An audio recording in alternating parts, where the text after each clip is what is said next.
I decided to make this video because I feel that we should talk about this issue so that we don't lose another artist in the future too.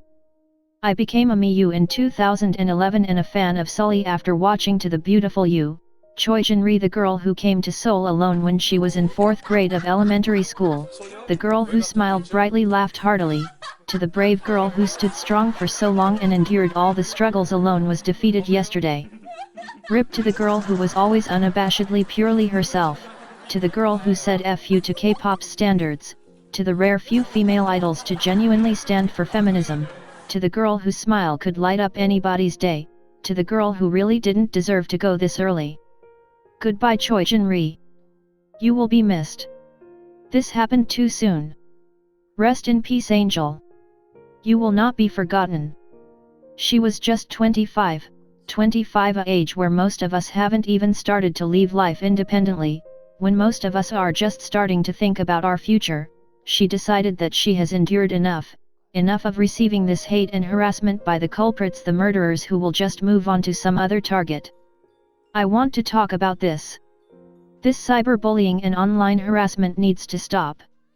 Social media has always been a great tool for everyone, celebrities and regular folks alike, to communicate and share information. Having a social media account for any artist has almost become a necessity. Although these accounts are personal, their accounts are not private, so it leaves their accounts open to follow by everyone, including their fans. For idols, this can be a way for them to update their fans on their day-to-day lives at their own discretion, and at the same time, the fans can get a chance to see a more relaxed side to their idols, to see how they are doing and perhaps hints to future projects. It's a way for idols to communicate with their fans and their fans to catch a glimpse of how their idols are and what they do. Sounds harmless enough, right? But seeing as these accounts are public, it leaves the idols vulnerable to spam that could be considered the virtual equivalent to real-life fangirling. It also leaves them vulnerable to online harassment from both self-proclaimed fans and anti-fans. I have seen people say that they signed up for this. No. They didn't.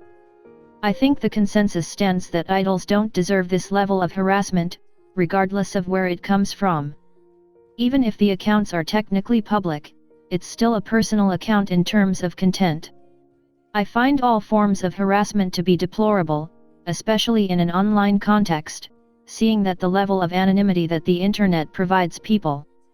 Therefore, they use this mask to become more vocal and blunt about their opinions, regardless of how devastating their words can be.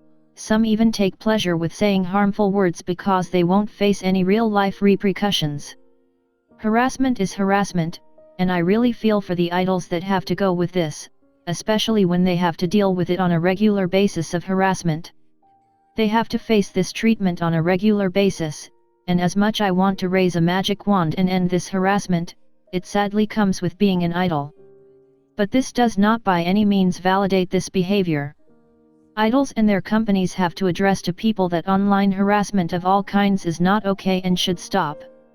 I wish there were a clearer set of laws in South Korea on both offline and online harassment in general. Idols and their companies should give fair warning to everyone that this behavior isn't tolerated by them, and if it persists, actions will be taken. Another thing I have seen is people hating on idols and saying it's their opinions, or just criticism. I also do reviews and give criticism. I also give my opinions. However, there are some forms of criticism I simply draw the line at. Like hating on people just because they are successful, using derogatory nicknames for them in the name of it's funny, and making insinuations of their character based on observing their off and on camera actions, all those who seemingly call people slutty or rude. While some of us might consider such actions to be just fair comment and expression of opinion, there are times when the line between commenting on one as a performer and one as a person gets very blurred.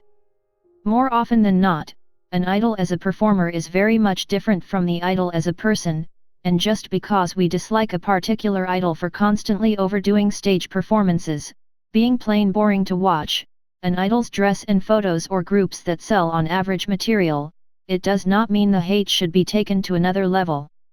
Firstly, no matter how much rhetoric one says, they are still going to succeed. After all, it is the powers that be that decide how prominently they get featured in any promotion or how much they appear on TV, as well as fans that happily like them for who they are and what they do. All that grumbling against their lack of ability starts to sound at odds with their increasing success, as well as only serve to galvanize their fans. In fact, such criticism only serves to work against the haters, for it possibly gives said idol attention. If one is constantly talking about something, surely after a while it starts to pique the interest of casual K-pop observers, who then find out what the fuss was all about. At times, their inadvertent discoveries could make them fans of said idol, but mostly they would just see and shrug with some indifference. Sure, he or she might not be a great idol, but he or she also does not deserve the hate being doled, and criticizes the haters. Talk about a backfire. Finally, this might be on a deeper level, but surely there is some emotional impact from such character assaults? Granted, idols might have been used to such comments and have thicker hides as part of their jobs, but some words still cut deeper than others. That also explains why at times, celebrities or idols on TV admit to being frustrated by criticism but being powerless to change things, or just being depressed. Having anxiety and mental health issues, and sometimes it leads to them leaving the industry or committing suicide. And if that is not a compelling enough reason, look at it another way. You are criticizing somebody's child. Really, it could not hurt any parent more to hear of comments on their children for just doing what they have chosen in life, and all the sacrifices they made for their career paths. Another reason why when celebrities make pleas to fans or critics to not make any attacks at personal level.